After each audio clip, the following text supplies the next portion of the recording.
Il vient d'être victime d'une escroquerie au chèque volé. Allez-y, asseyez-vous, mettez-vous à l'aise.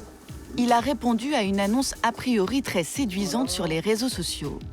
La société a besoin de transférer 33 000 € en passant par le compte d'un particulier pour éviter de payer des taxes. C'est illégal, mais Alan ne se méfie pas. L'entreprise lui propose de garder au passage une commission de 6 000 €. Il pensait faire une bonne affaire.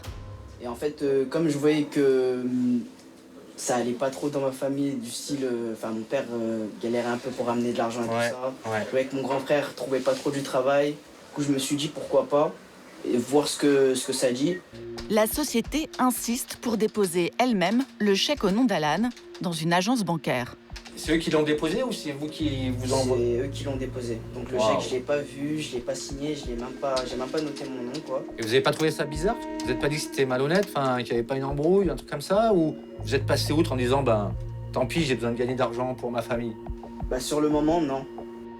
Le chèque est bien déposé. Et au bout de quelques heures, les 33 000 € sont bien crédités sur le compte d'Alan.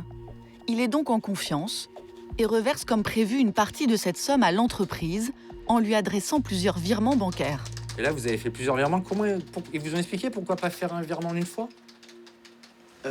Je vois les 37 fois 400, plus 200, et ensuite 25 fois 400. Ouais. Ils vous ont dit pourquoi il fallait pas faire tout d'un coup? Les Non, 10 000 ça, d'un coup? Ça, ils m'ont pas dit ça. Et il n'y a pas eu de blocage au niveau de la banque et les virements? Vous avez envoyé, il n'y a pas eu de souci? Non, aucun souci à ce niveau-là. Mais quelques jours plus tard, sa banque rejette finalement le chèque de 33 000 €. C'est un chèque volé. Entre-temps, les virements d'Alan ont été crédités sur le compte de l'arnaqueur.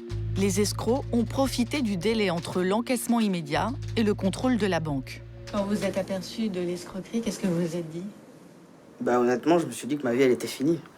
Parce que moi, c'était vraiment une grosse somme, 33 000 €. Je me suis dit, comment je vais faire pour rembourser tout ça, en fait.